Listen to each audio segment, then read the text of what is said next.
March 17, 1959, 2:47 in the afternoon. The brownstone on 139th Street was supposed to be empty. Bumpy Johnson's wife Mame had taken their daughter Ruthie to the doctor for a routine checkup. The nanny, a woman named Gloria Patterson, was supposed to be with them. That was the arrangement. That was the schedule. Bumpy knew the schedule because Bumpy knew everything that happened under his roof, every movement, every routine, every person who came and went. So when Bumpy's driver pulled up to the brownstone 3 hours early because a meeting in Brooklyn had been cancelled, when Bumpy walked up those familiar stone steps and put his key in the lock, he wasn't expecting to find anyone home. The house should have been silent, empty, waiting for the family to return.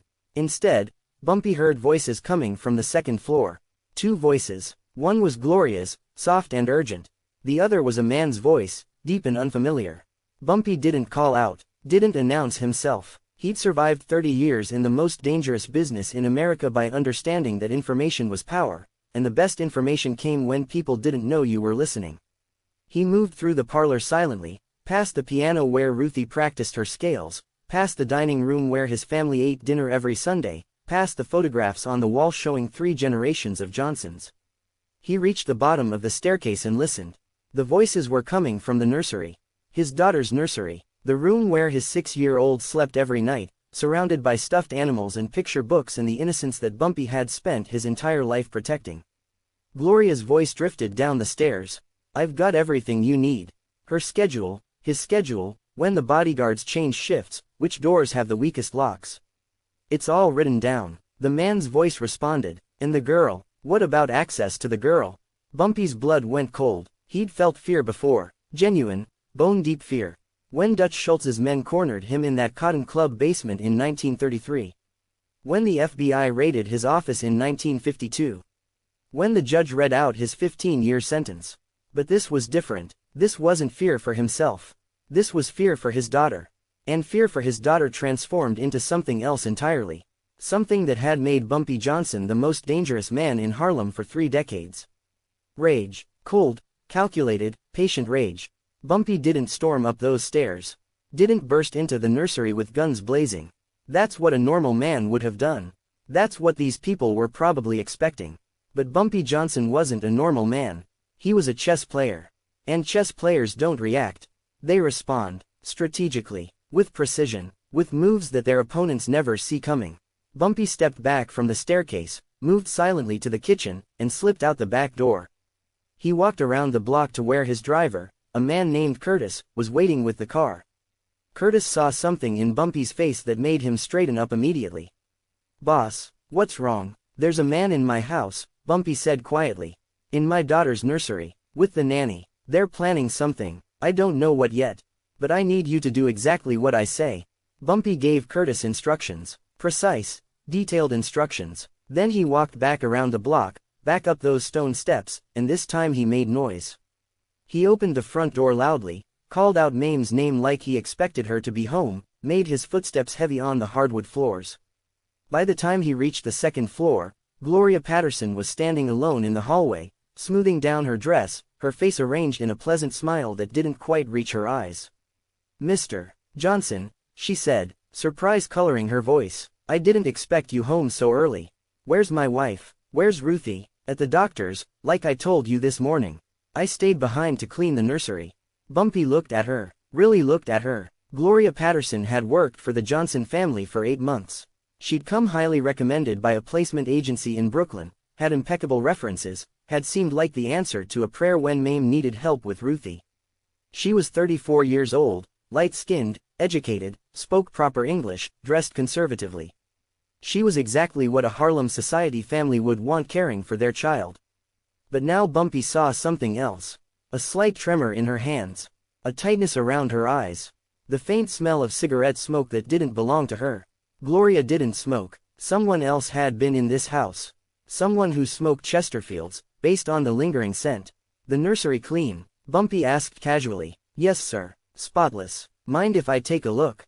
I want to see what you've done with the place." Something flickered across Gloria's face. Just for a moment, fear. Then it was gone, replaced by that professional smile. "Of course, Mr. Johnson. Right this way." They walked into Ruthie's nursery together. The room looked normal. Pink walls, white curtains, stuffed animals arranged on the bed. But Bumpy noticed things that Gloria probably thought he wouldn't see. The window was slightly open, enough for a grown man to slip through if he was careful. The curtains were disturbed, pushed aside in a way that suggested someone had recently looked out to check the street. And on Ruthie's small desk, barely visible under a coloring book, was the corner of a piece of paper.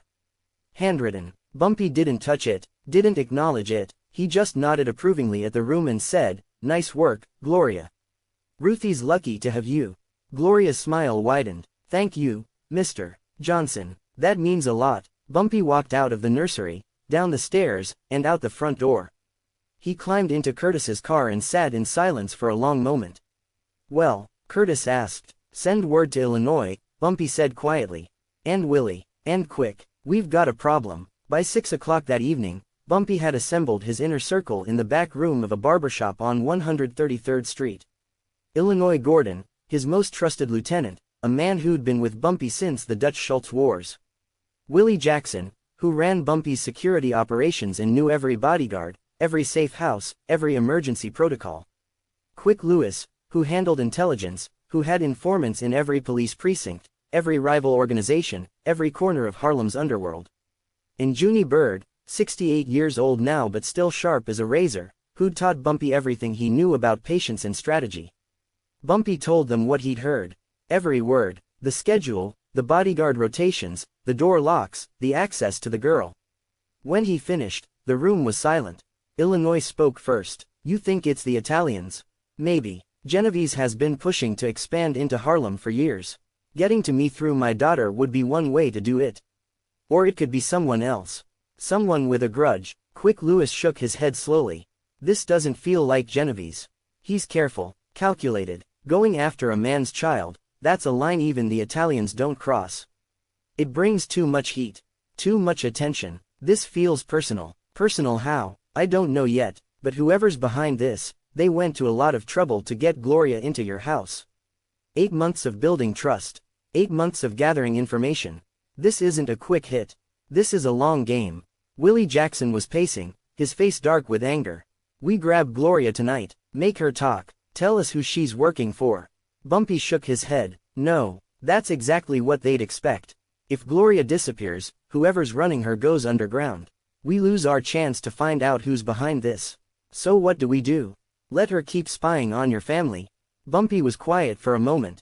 Then he smiled. Not his warm smile, the one he used with friends and family. His other smile, the one that made strong men nervous. "We do what I do best," Bumpy said. "We play chess." Over the next 72 hours, Bumpy Johnson executed a plan so precise, so carefully orchestrated, that it would become legend in Harlem's underworld. A story passed down through generations, whispered in barbershops and social clubs, taught to young hustlers as the ultimate example of how to handle betrayal. First, he changed nothing about his routine. He went to his usual meetings, ate at his usual restaurants, came home at his usual times. Gloria Patterson continued her work as if nothing had happened, continued taking care of Ruthie, continued reporting to whoever was receiving her information. But everything she was reporting now was false.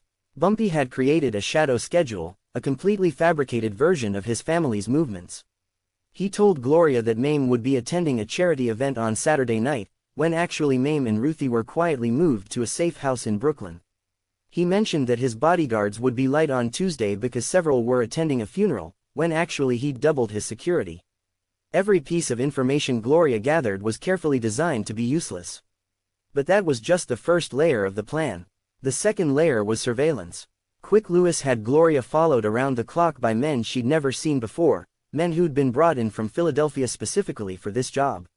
They watched her leave the Johnson home. Watched her walk to a phone booth on Lenox Avenue every evening at 7:15. Watched her make calls that lasted exactly 3 minutes. They couldn't hear what she was saying, but they could see the number she was dialing. And that number led them to a boarding house in the Bronx, which led them to a man named Theodore Wallace. Theodore Wallace. The name meant nothing to Bumpy at first. Quick Lewis ran it through every contact he had. Police records, criminal associates, prison connections. The picture that emerged was troubling. Theodore Wallace was 41 years old, a former numbers runner who'd worked for a small operation in Queens back in the early 1950s. His operation had been absorbed by Bumpy's network in 1954, and Theodore had been let go. Not violently, just told his services were no longer needed. For most men, that would have been the end of it. But Theodore Wallace wasn't most men. He'd taken the loss personally. Spent years nursing a grudge, watching Bumpy from a distance, waiting for an opportunity. He's been planning this for 5 years, Quick told Bumpy. We found records going back to 1954.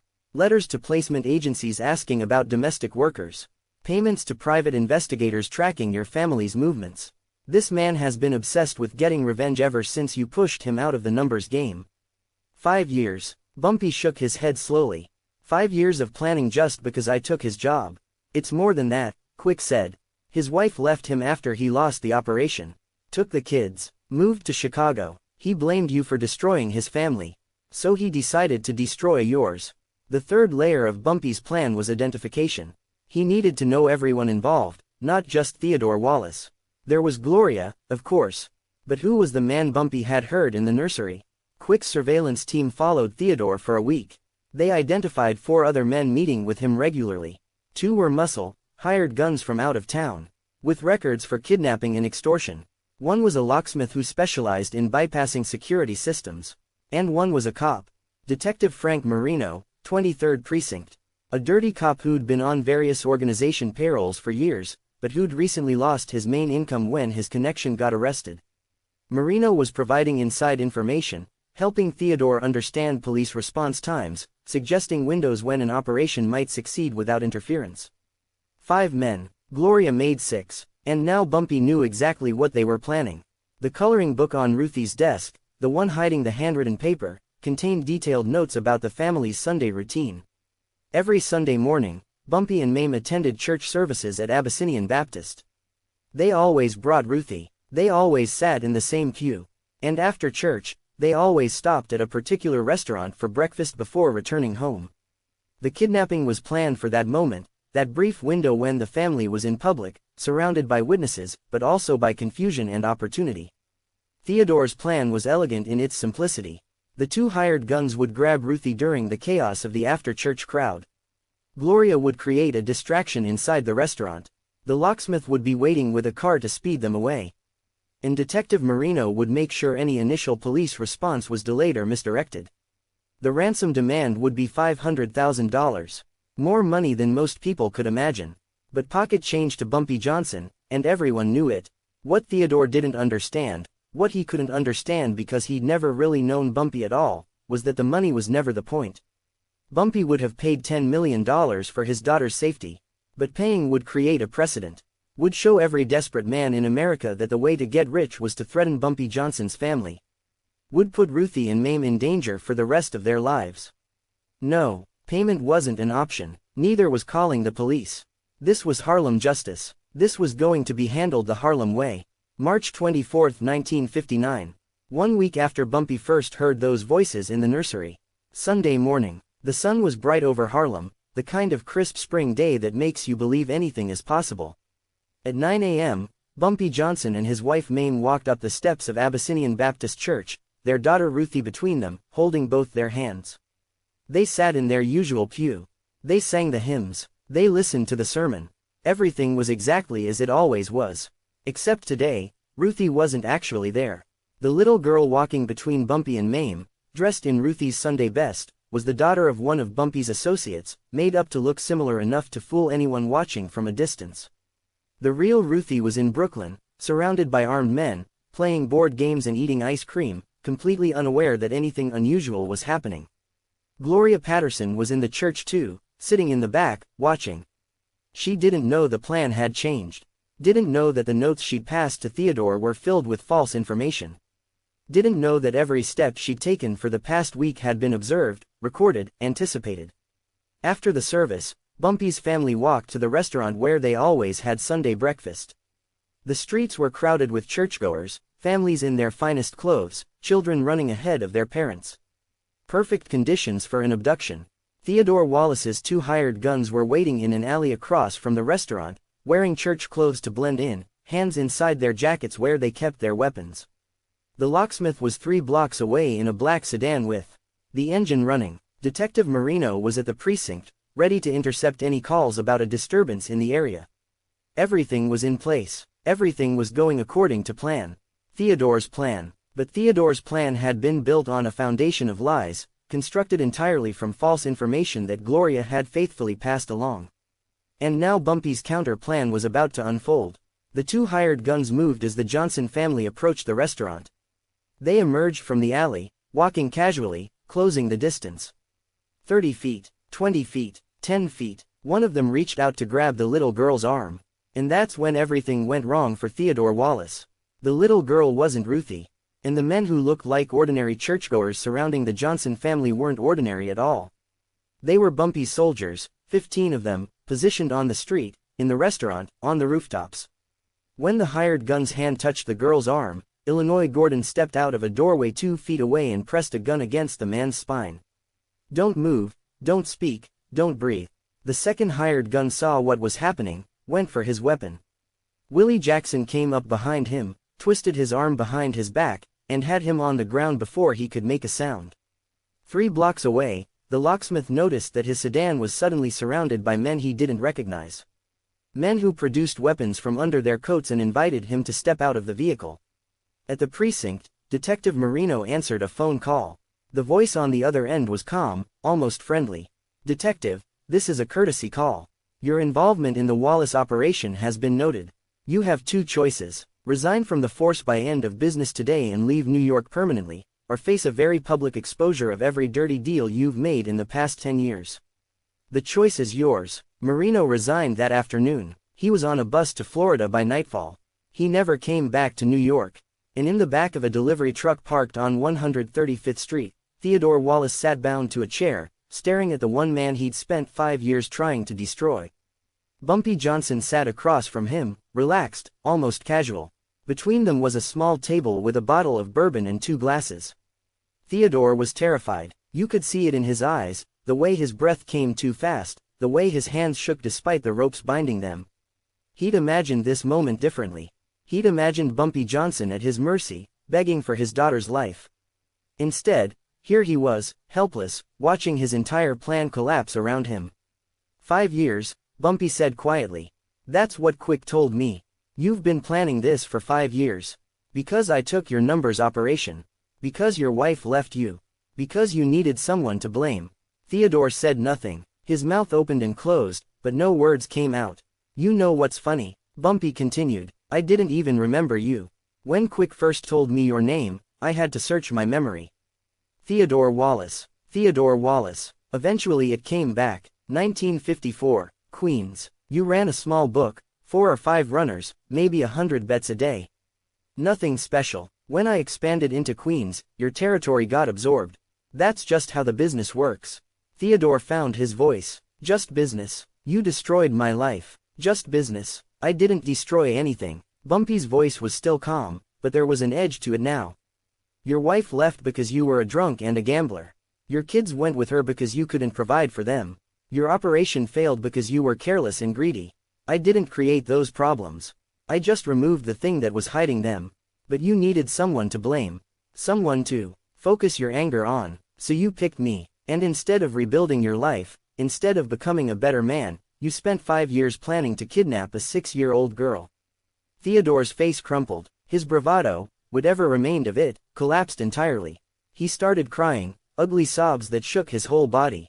Please, he gasped. Please, I'll do anything.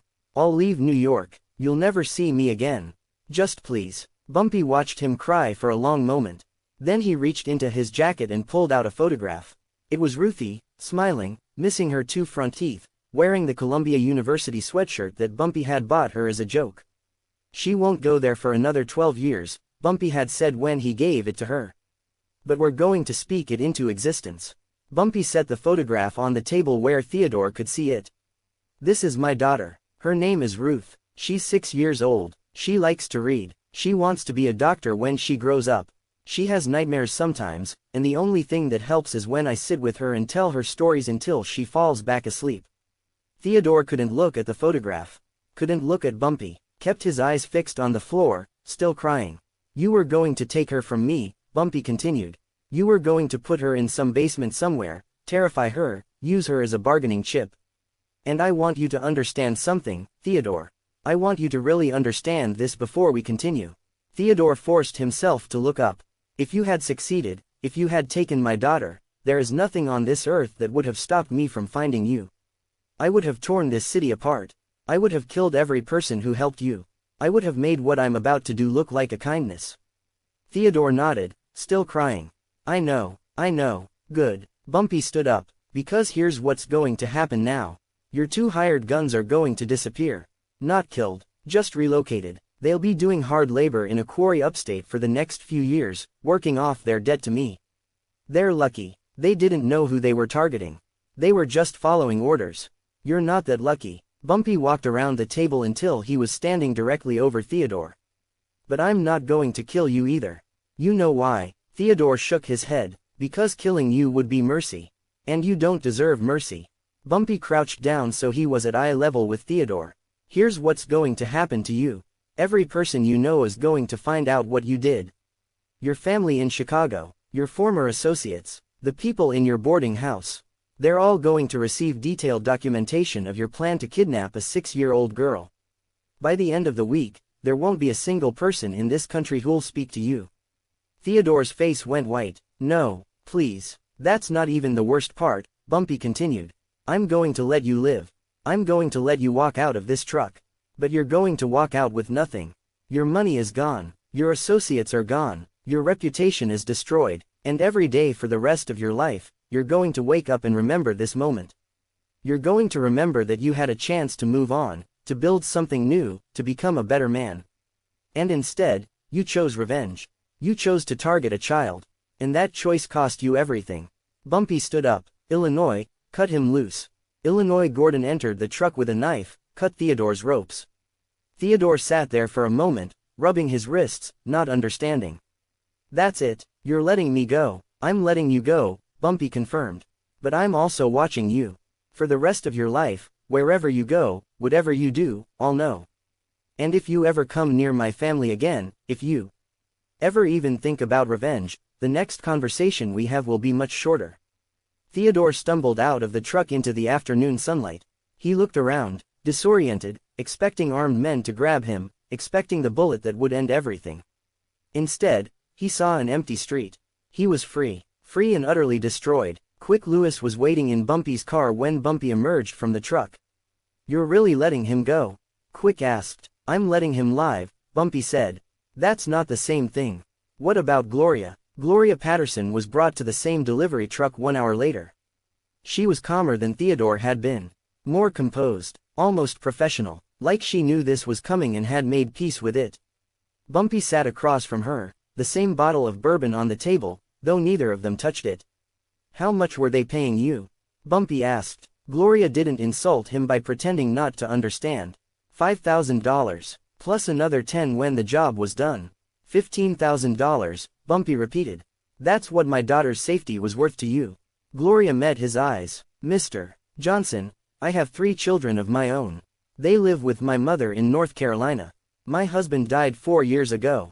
I needed the money. Bumpy nodded slowly. He understood desperation, had felt it himself many times. The need to provide for family, to protect the people who depended on you. It was the most human motivation in the world. That's why you got the job in the first place, Bumpy said. The agency said you were a single mother. Said you needed the work. We felt for you. Mame felt for you. She trusted you with our daughter because she saw herself in you. Another mother, struggling, doing what she had to do. Gloria's composure cracked slightly. I know. I'm sorry. I never wanted to hurt Ruthie. But you would have, Bumpy interrupted. If that plan had succeeded, my daughter would have been traumatized for life. Even if we got her back safely, she would have spent years afraid to sleep, afraid to trust, afraid that someone might take her again. You knew that, you understood the consequences, and you did it anyway. Silence. Long, heavy silence. Gloria's eyes were wet now, but she didn't cry. Just sat there, accepting judgment. I'm not going to hurt you, Bumpy said finally. That's not who I am. You're going to leave New York tonight. You're going to collect your things from my home under supervision, and then you're going to disappear. I don't care where you go, but you're never coming back to this city. Gloria nodded. And my children, your children are innocent. I'm not going to punish them for what you did. But understand this, Gloria. What you did, the choice you made, it's going to follow you for the rest of your life. Not because of anything I do, but because you know. Every time you look at your own children, you're going to remember that you were willing to hurt someone else's child for money. That's a weight you're going to carry forever. Gloria stood up, her hands shaking slightly. Mr. Johnson, if I could take it back I know, Bumpy said. But you can't. None of us can take back the choices we make. We can only live with them. He gestured toward the truck's door. Illinois will take you to collect your things. You've got until midnight. Gloria walked to the door, then stopped and turned back. Ruthie, she said quietly. She's a good girl. She talks about you all the time. About how you tell her stories. About how you're the strongest person in the world. For whatever it's worth, I'm glad she's safe. She disappeared into the afternoon light, and Bumpy sat alone in the truck for a long time, thinking about choices and consequences and the weight of protecting the people you love. That night, after Gloria was gone, after Theodore had disappeared into the anonymous mass of a city that no longer knew or cared about him, Bumpy went home to his family. Mame and Ruthie had been brought back from the Brooklyn safe house. The brownstone on 139th Street was quiet, peaceful, as if nothing had ever disturbed its tranquility. Bumpy found Ruthie in the nursery, playing with her dolls, completely unaware of the danger that had passed so close to her. He stood in the doorway watching her for a long moment, feeling something shift inside his chest. Daddy, Ruthie said when she noticed him. Come play with me. Bumpy walked over, sat down on the floor next to his daughter, picked up a doll. What are we playing? Tea party, Ruthie said seriously. You have to hold your cup with your pinky out. That's the rule. Bumpy held his imaginary cup with his pinky extended, listened to his daughter explain the complex social dynamics of her doll collection, and felt a peace that had nothing to do with his reputation or his power or his standing in the underworld. This was why he did what he did. This was what he was protecting. Not territory, not money, not respect. This, a 6-year-old girl who thought her father was the strongest person in the world. A child who could play with dolls and worry about tea party etiquette because her father made sure the darkness of the world never touched her. Later that night, after Ruthie was asleep, Bumpy sat in his study with a glass of bourbon, staring at the photograph Quick had given him. The photograph of Theodore Wallace, taken during surveillance. A broken man with nothing left but his hatred. Mame found him there at midnight. She didn't ask what had happened, what he'd done. She'd learned long ago that some questions didn't need answers. Instead, she just sat next to him and took his hand. Is it over? She asked. Bumpy nodded. It's over. Will there be more? There's always more. But not like this. Not this close. Mame was quiet for a moment. Then she said, I hired her. Gloria. I brought her into our home. I'm the one who I know, Bumpy said. And I don't blame you. You couldn't have known. She was good at what she did. But our daughter Ruthie is safe. She's sleeping right now, probably dreaming about tea parties. That's all that matters. Mame leaned her head against his shoulder. I want her to have a normal life. A safe life. I know. I'm trying. Bumpy put his arm around his wife. There was nothing else to say. They sat together in the darkness, two people who'd built something precious in a world that constantly tried to tear it down. The story of Gloria Patterson became legend in Harlem, but not the way most Bumpy Johnson stories did. There was no violence, no dramatic confrontation, no bodies found in the river. Instead, it was a story about precision. About knowing your enemy better than they knew themselves. About protecting what mattered without losing what made you human. Old-timers still tell it in the barbershops along 125th Street. The nanny who was 3 moves behind. The man who spent 5 years planning revenge only to destroy himself. The way Bumpy turned their own scheme into a trap so perfect that nobody died and nobody ever tried anything like it again. Because that was the real lesson of the Gloria Patterson story. You could try to hurt Bumpy Johnson. People did, all the time. But if you went after his family, if you targeted the people he loved, you weren't just dealing with a gangster. You were dealing with a man who would take apart your entire life, piece by piece, while you watched. Not out of cruelty, not even out of anger. Just to make sure you understood. Just to make sure everybody understood. Some lines you simply do not cross. Theodore Wallace spent the rest of his life moving from city to city, never staying anywhere long enough to put down roots. The documentation that Bumpy had sent out, the proof of his plan to kidnap a child, followed him everywhere. No one would hire him. No one would befriend him. Even his family in Chicago, the wife and children who'd left him years ago, wanted nothing to do with him after they learned what he'd almost done.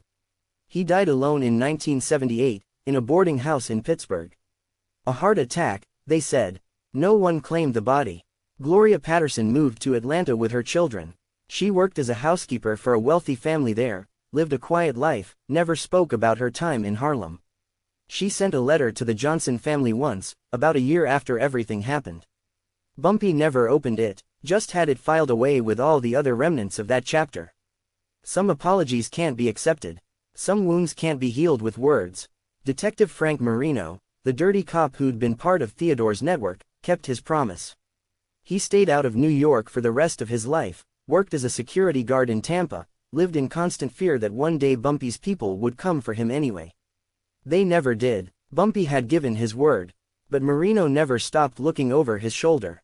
And Bumpy Johnson. Bumpy went back to his life. Running Harlem, protecting his neighborhood, being a husband and father and something that the outside world could never understand, a good man in a bad business, doing terrible things for reasons that most people would call righteous.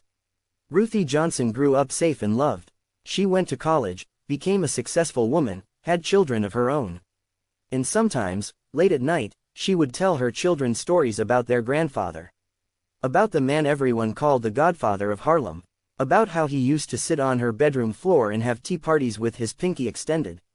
About how he was the strongest person she ever knew, not because of his power or his reputation, but because he loved his family more than anything else in the world. That's the story of Bumpy Johnson and the nanny who begged for just being fired. A story about betrayal and protection, about chess moves and consequences, about the line between justice and mercy. Gloria Patterson wanted to be fired. She begged for it, and in a way, Bumpy gave her exactly that. He let her walk away with her life, with her children, with a chance to start over somewhere else. But he also gave her something she didn't want. The knowledge of what she'd almost done. The weight of a choice she could never take back. And that, in its own way, was a punishment worse than anything Bumpy could have done with his hands. Because Bumpy understood something that most people never learn. The worst prisons aren't made of bars and concrete. They're made of memory, of guilt, of lying awake at night knowing that you betrayed someone who trusted you, that you were willing to hurt an innocent child for $15,000, that you sold your soul for a price that, in the end, you never even collected. Gloria Patterson spent the rest of her life in that prison. And every night, when she tucked her own children into bed, she thought about the little girl in the nursery on 139th Street. The one she'd been willing to sacrifice. The one Bumpy Johnson would have burned the world to protect. That's how you protect a family. Not just with guns and money and soldiers on the street. With intelligence, with patience, with the kind of strategic thinking that turns your enemy's plans into traps, that makes them destroy themselves while you watch. Bumpy Johnson didn't just win that game. He changed the rules of the game entirely. And after 1959, after the story of Gloria Patterson and Theodore Wallace spread through the underworld, nobody ever tried to target his family again. Not once. Not ever. Because everybody knew what would happen if they tried. Not death. Something worse. The complete and total destruction of everything you are, everything you have, everything you hope to be. Bumpy Johnson would take it all, methodically, precisely, without rage, without mercy. Just cold, calculated, perfect justice. That's why they called him the Godfather of Harlem. That's why his name still echoes through those streets, 60 years after his death. That's why, when old men gather in barbershops and social clubs, when they tell stories about the way things used to be, Bumpy Johnson's name comes up more than any other. He was more than a gangster. He was a protector, a chess master, a man who understood that real power isn't about what you can take. It's about what you can keep safe. And the thing Bumpy Johnson kept safest of all, the thing he protected with every ounce of his intelligence and every resource at his command, was a little girl who liked tea parties and wanted to be a doctor when she grew up. A girl who slept peacefully every night because her father made sure the monsters stayed far, far away. That's the legend. That's the truth. That's Bumpy Johnson. Harlem remembers. Harlem always remembers. If this story got you thinking about what it really means to protect the people you love, hit that subscribe button right now. We're bringing you the untold Bumpy Johnson stories, the ones that didn't make the history books, the moments that forged a legend. Drop a like if you understand why some lines can never be crossed. And in the comments, tell me, what would you have done in Bumpy's position? Would you have let Gloria walk away? Would Theodore Wallace have been so lucky? Turn on those notifications because the next story is even crazier. The night Bumpy Johnson sat down with 5 federal agents and walked out with their files on him. You're not going to want to miss it. Remember, in Harlem, family isn't just blood. Family is everything. And Bumpy Johnson taught the world what happens when you threaten everything.